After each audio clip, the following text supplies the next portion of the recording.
Good morning. This is Debra V. Wilson. I am in Canada. It is the 1st of April 2018, Sunday. The time is 700 hours and 28 minutes. For those of you celebrating, happy Passover and happy Easter. Here's a bit of a quote-unquote warning. I'm always very contemplative whenever I do a podcast. Because I want to be as precise as possible and legal and ethical.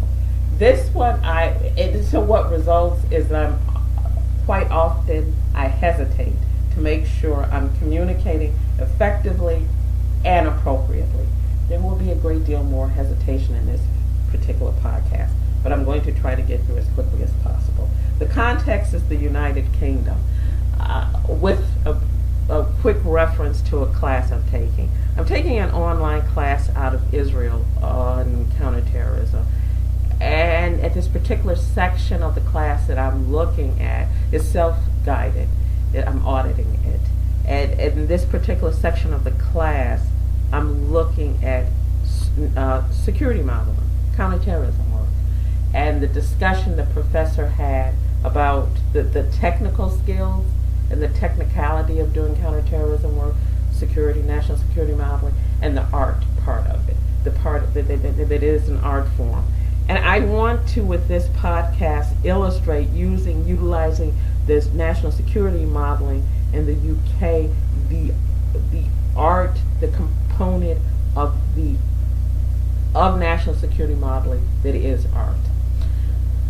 On the 26th of February of this year, 2018, in the process of standing down from his position, Mark Rowley, most recently the Assistant Commissioner of the Metropolitan Police for Specialist Operations and National Lead for Counterterrorism Policing, gave a speech at Policy Exchange. The title of the speech was Extremism and Terrorism, the Need for a Whole Society Response.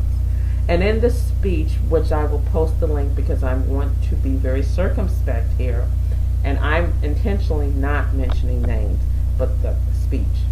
I will, again, post the transcript to the speech in the description box of this podcast. In the speech, Mr. Rowley lists how some of the ways in which the Metropolitan Police engages in national security modeling, and in that regard, how and what they define as a threat to the security, the social cohesion of British society, of the state. And in doing that, he listed some extremism coming out of the aberrant use of Islamic messaging. That's my construct of it. So, quote unquote, Muslim extremists. Then he also lists some far right persons that the state Metropolitan Police are equally as concerned about, an anathema to social cohesion. And out of the far right, I would identify those persons as an aberrant utilization of patriotism to facilitate extremism. So you have the Muslim extremists, you have far right extremists. Okay, so quote unquote, right? So in naming the far right extremist in such a manner, in this public speech, which the transcript is online, the actual speech is online as well, Mr. Rowley notifies Britain. Anyone that wants to go online, read this speech, hear the speech, you can do it. So civilians have been notified who and what, in part, the Metropolitan Police deem as a threat to society. In addition to that, the global community. Anyone can go online and read this. The good thing about this, and the balance, the good thing about this is the civilians have can look and can glean and get a sense of how and why components of the state construct national security modeling the way they do. And the great thing about that is to give the civilian sector, the employers of the state, the opportunity to opine. You agree, you don't agree, to reach out to the state. When the state is engaging this way, it's your opportunity to reach out and say, we agree, we don't agree, we need more clarification. So that's the fabulous part of it.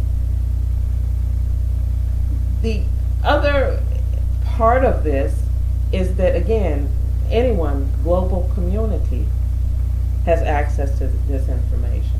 And so here's the part that becomes the potential challenge for the state. You've designated in part who you deem as a threat to the state. So then I'm going to add the piece, and again, I want to be circumspect, and I don't want to be specific in naming persons or organizations. I'm fine with the country. So I think it's fair to say, at the very least, that at the moment, the UK and Russia are in a diplomatic row. Just like the UK has media outlets that are branded around the identity of being British, there are media outlets that are branded around an identity that they're Russian, in part both the British and respectively speaking, the Russian outlets. We hope in all cases that media outlets are autonomous and free to give their own construct and understanding of the news, but it is also fair to say there are media outlets in the UK that part of their brand is that they are British outlets, and their counterparts in Russia. It is fair to say that there are some media outlets that part of their brand is that they're Russian. So the UK government, via Mark Rowley's speech, has publicly stated who they view it as a threat. And one of the things that has happened with some who are far right that have been deemed a threat is also their ability to give voice to their modality of quote unquote activism / extremism is social media. That space has become smaller and smaller for some far right person. With the UK naming one particular far right person as a person that, by the very naming of the person, is a person that's problematic for the state. And there's a row, at the very least, between the UK and Russia. It's interesting to note that one particular media outlet that part of their brand is they have some connections to Russia. Again, that is part of the brand. It's literally in the name.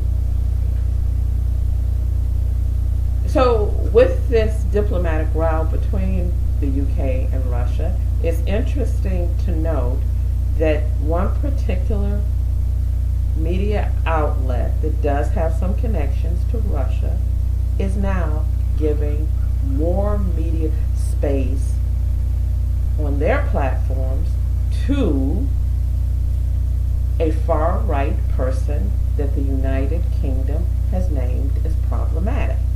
And so I think that illustrates a challenge in national security modeling, and the part that is not just requires technical skills, but the art in it, and naming a person that's for obvious reasons and benefits the when in the UK and much of the world the construct of extremism is always Muslim. It's become synonymous with Muslim. Muslim.